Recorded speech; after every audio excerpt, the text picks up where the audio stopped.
So, hi mga ka-PJ! Welcome back to my channel and for today's video ay wala tayong may ibang maisip na content kasi ang sakit ng dalawang dito at saka dito ito maga.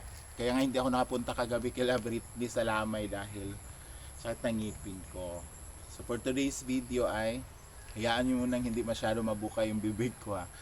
So may ano lang tayo, may kachikahan lang tayo for today's video and siya ang pinakabata sa grupo. Ay sa amin pala yun nung una. Siya yung pinakabata ngayon kasi gore na to eh. Nagkilala kami, ano pa, ilang taon na? 12 years ago, mga ganon. 10 years ago, 11, mga ganon. So kami talaga yung grupo before bago na ano yung social climber. So, hindi natin patagalin pa ang nag-iisang ambisyosa, ang nag-iisang hindi masyadong makinis dahil ang daming na ano. Hoy! Balik ka dito si, ano ba yan? Ang nag-iisang Marian ambisyosa. Oh, hayaan mo na, huwag mo lang ipakita masyado ha. Kumusta ka? Yan, ang liit mo. Ang laki ko dito. Ganda ng angle. Ayun yung plano kaya ako yung nag-set up ng camera. Diba? Ako yung may plano nitong video pero siya yung may balak na ano talaga. So, madali lang naman tong gagawin natin. Ayan. Kasi si Marian, nung sa Manila pa kami is grupo kami sa isang bar. So, alam niyo naman yung kwento namin doon.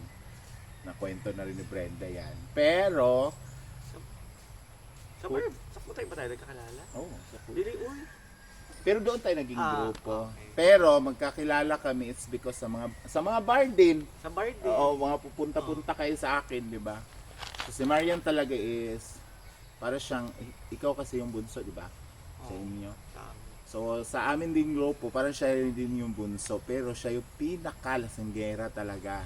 Uy, wala kang ebidensya. Oo nga eh, nakakahiya sa mga sugat mo eh, di ba? Kaya ka nga hindi maligo-ligo din, di ba? Kasi nga may ano ka Wala kang sugat. ebidensya. Wala kang ebidensya, guys. Ganda-gandahan na talaga to sila sa pamilyang to.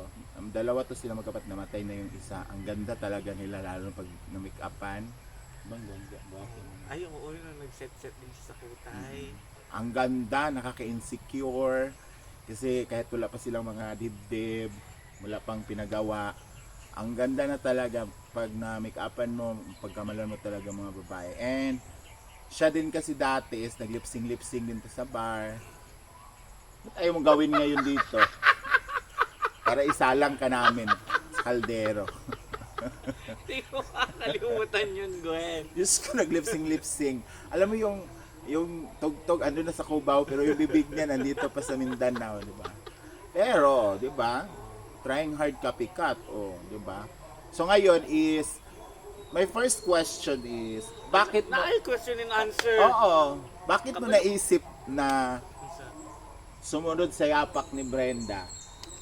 Na mag-vlog ba? Question and answer pala. Di ko, naka-prepare. So, ito nga. Di naman sumunod. Kasi dati takot ako sa camera. Hindi ako talaga Panay ng ano? Oo. Yung nagsasalita ako mag-isa sa camera, nakikita ko yung mga tao, tinitingnan ako. Siguro iniisip na, baliw ba to? Ganon. So, nung nag-try ako mag-vlog-vlog no pandemic, di ba? Try ko, sabi ko, ay, bongga, kasi ang dami nanonood, kahit di ka pa monetize, kasi ginaganahan ka mag-upload. Tapos nakaka-boost din siya ng confidence. Kaya, ayun, tinry ko mag-vlog until now.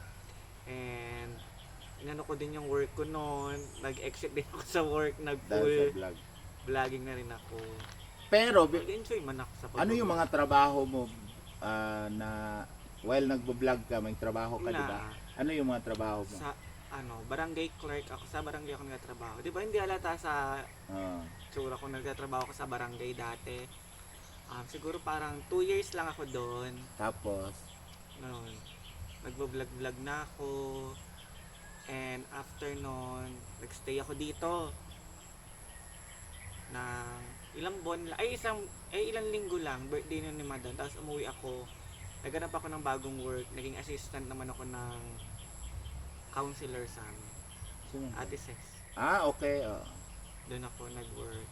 And suddenly last year, last election natalo siya. Natalo. So, bumaba, kami, pero nag-work pa rin kami kay Ate Ces. Parang pinapasahuran niya pa rin kami, mga inuutos niya na namin, may sahod pa rin naman. And, ayun, sabi ko, ay mag-vlog na lang ako.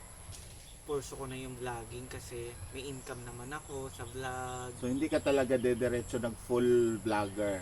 Nag ka muna, vlog tapos trabaho, tapos biglang mawawala na naman tapos trabaho. Sabi Tapos ko ngayon, para sa vlog lang talaga. parang ikaw talaga, parang ngayon ang pinakamatagal mong nakastay dito. Ako ngayon, kasi na ako binabayaran buwan-buwan, di ba, sa akong tutoy. Yun. So, kailangan ko siyang i-fully paid bago matapos tong taon na to.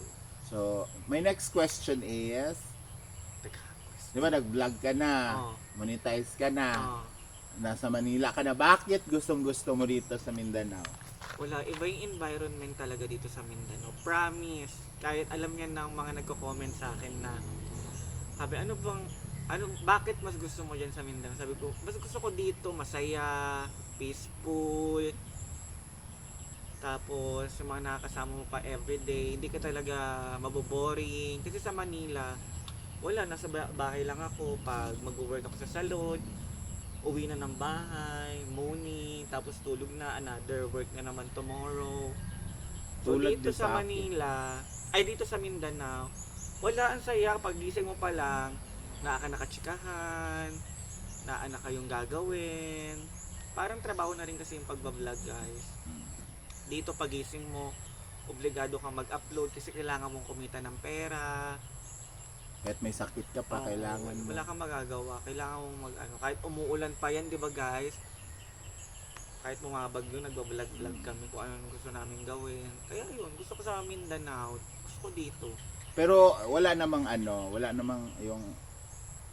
nagpapatibak sa puso mo dito sa Mindanao. Kaya Wala, kabalik. Kahit na or wala, uuwi pa rin ako ng Manila. Wala'y charot-charot No one can stop. Wala'y charot-charot. Wala. Mantay lang. Naman akong uyab. Yeah. Naayon ang ligaw, si Steve. Pero Sabi ko, di talaga ako ganahan sa mag-uyab ko, pares kaming walang trabaho. Ay naman din sinabi ko sa kanya. Sabi ko, di ko ganahan nag-uyab ako na walay work. bakit yung nilive-in ka ni ano dati? Ano tawag? Nag-work siya. Nag-work ba yan? Nag-work siya sa Kutay as a waiter. Talaga. Tapos live-in kayo? Oo, doon sa balay nila. Doon ko naranasan na hindi kumain ng isang araw kasi naantay ko siya, nahihiya ako sa nanay, tatay niya. Nasa kwarto ka lang? Oo. Tapos sabi niya, pinapababa ka na ni mama, di ka daw bumababa. Sabi ko, tulog ako. Pero ang totoo, nahihiya ka. Nahihiya ako. Ayun. So ayun, guys. Sarap sa Mindanao. Masarap sa probinsya pala. Iba ang buhay sa probinsya. Iba ang buhay sa Manila. Totoo. Kasi si Maria nakatira yan sa Santo Niño, Marikina. Diyos ko, malapit sa palengke, malapit sa ilog. Pero yung ilog, hindi naman ginagamit yun. Dito kasi yung ilog nagagamit doon. Brown kasi yung ilog sa amin. Kaya si Marian, ano talaga to? Masasabi natin laking Maynila. Pero ang hindi nyo alam, si Marian is Bisaya also. Because ang kanyang mother is from Pagadian City. So, magkababayan sila ni Moy Bien. Yung assistant ni Piolo Pascual. Oo, taga Pagadian din yon. Oo. Tapos, ang nakakatuwa kay Marian, guys, di ba, ano lang siya, pasulpot-sulpot, yun nga. Pero mas fluent pa siya magbisaya kay Ma'am Shi. Ako kasi pinipilit kong matuto. Oo. Tapos nagtatanong ako sa kanila kung anong Tagalog nito, ganyan. Tsaka, Para at least, hindi mo na siya malilibak, guys, yun na hindi mo siya mabebenta na ganito, ganyan. Kasi, ang galingan niyang magbisaya. And, we are happy din kasi, kami nga nat Bisaya, nagkatutong magtagalog. At gusto namin na sila din ng mga Tagalog, gusto namin magbisaya. Kasi nga, unfair naman din kasi yon, di ba? Na andito kayo tapos kung ano-ano pinagsasabi pala namin tapos hindi niyo naintindihan, pinagtatawanan ka namin. So at least si Marian talaga is siya, good learner talaga siya. Ang bilis, fast learner siya. Bright man ako dati. Tapos kasama pa rin niya si Uyong na parang nagrarap ka. Oh, di ba? Pero naintindihan niya, nagkakasinabot sila, di ba? Kaya trapper yung friend niya. Tapos si Paloma no. No. Ay mga diferensyang aking friend dito, no? Napoy isa ka BFF niya dira kay kuan. Bungol. Ay, kinabi siya. Diba? Pero Kakaintindihan. nagkakaintindihan sila kasi sabi ko talaga din sa mga bakla, wag niyo siyang kausapin ng Tagalog. Dapat Bisaya din para matuto siya, makaintindi, matuto siyang magsalita. O di ngayon, hindi mo na malilibak to kahit ilagay mo pa to doon sa pinakabundok dito sa hasaan. Di ba? Nakakaalis nga ako mag-isa, di ba? Kasi wakwak ka. Ano ko diba? ng mga Bisaya, mga Bayot. So, ito na lang. Ano? Ano masasabi mo sa mga... Thank you. Wala Ay, wala pa. Ano masasabi mo sa mga Tagalog na takot dito sa Mindanao? Oo, most of my friends, sinasabi nila, di ba nakakatakot yan sa Mindanao, ganito, ganyan. Inaano nila yung, ano sa ba yun, yung may gera-gera. Mga gera. Oo. Doon may banda. Hindi. Sabi ko, bungad lang naman kami ng Cagayan de Oro. Cagayan de Oro, tama diba? Yung pinaka-city. Pinaka-city. Hindi kami doon sa may pinakabundok na ano. Natatakot sila. Sabi nila, paano ka dyan? Paano pag may gera? Sabi ko, hindi ko pa na-experience magkaroon ng gera dito. At saka wala ka pa narinig na may putukan. Wala kang dito. putukan eh. Yung ano, sa kuan, A-house may Sa A-house, may daghan. putukan. Oo. Minsan kumukuwit sa likod para mabuksan yung A-house. Sorry na. Bibig mo. Sorry na. So yun guys, sa mga Tagalog out there, huwag kayong matakot. Kung yung mga banyaga nga pumupunta sa Pilipinas para mag-explore, what more kaya tayong mga Tagalog, mag-explore din tayo sa Visayas and Mindanao. Diba nakapunta ka nila ng Visayas kasi nakapunta ka na ng Bohol, Bohol, Cebu. Cebu, O diba wala naman. Davao. Parang ano lang din naman, parang Manila lang din naman na Pinagkakaiba lang kasi iba yung words dito. yung salita. Salita. Oo, pero kuan pareho lang. Pareho. Oo. So ayun Mas Marian, mahal lang dito ang bilihin.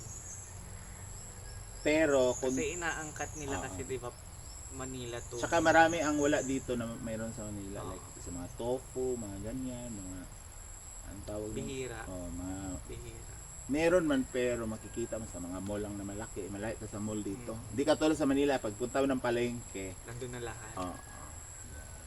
So ayan lang naman Marian, akala mo naman malalim yung Kinabahan mga ako, may mga question tanong. and answer. Oo, yun lang Kabalo ka mang bugok ko. kasi nga, parang uulan na. So maraming salamat Marian Ambisyosa. Ayan. Invite mo na lang sila sa iyong mga social media account. So guys, sa YouTube lang naman ako active kasi ang aking Facebook is suspended until now. So ayun But yung you akong dala. they can message you, di ba? Nakakapag-message naman sila. And sa aking YouTube po is Marian Ambisyosa. Ayan. Puro siya Marian Ambisyosa. So thank Yes. you so much mga ka-PG and thank you so much for watching. See you on my next vlog. Kung saan man naabot ang video na to, please comment down below. Thank you. Bye-bye.